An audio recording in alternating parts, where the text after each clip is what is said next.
اسرائیل نے ایران پہ حملے کے لیے 8 مہینے پہلے پلاننگ شروع کی تھی، اور اس نے کچھ ویڈیوز بھی جاری کی ہیں جس کے اندر دکھایا گیا کہ کس طریقے سے وہ ایران کے اندر سے اسرائیل کے موساد کے ایجنٹ جو ہے وہ حملہ کر رہے ہیں، اور 3 طرح کے جہاز استعمال ہوئے ہیں، F-15 F-16 اور F-35 اسٹیلتھ، جو کہ ریڈار میں نظر نہیں آتا، باقی نظر آتے ہیں لیکن ان کو بھی ان کا S-300 جو رشیا سے لیا ہوا ہے وہ ڈیٹیکٹ بھی نہیں کر سکا۔ اور ایران نے جو 100 ڈرون بھیجے تھے، ایک تو جارڈن نے گرا دیے، ماشاءاللہ سید صاحب ہیں، وہ بھی سید ہے، اصلی سید ہے،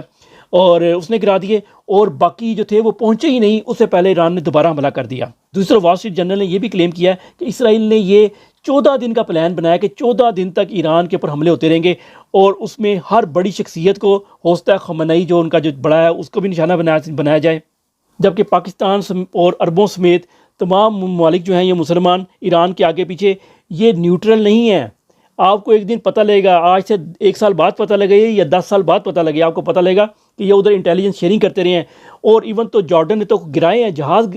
اس کے خلاف باقاعدہ طور پہ اسرائیل کے ساتھ مل کے ایران کے خلاف لڑ رہا ہے، اور تمام بیسیں یوز ہو رہی ہیں، ہر بندہ یوز ہو رہا ہے، اس لیے یہ لوگ UAE میں کل سے اکٹھے ہوئے ہیں، اور ایران میں چند لوگ، اوپر کے لوگ صرف اس بات کے انتظار میں ہیں کہ اچھا 14 دن میں جنگ ختم ہو جائے گی، یا اللہ ہمیں 14 دن تک بچا لے تاکہ ہم حکومت کر سکیں۔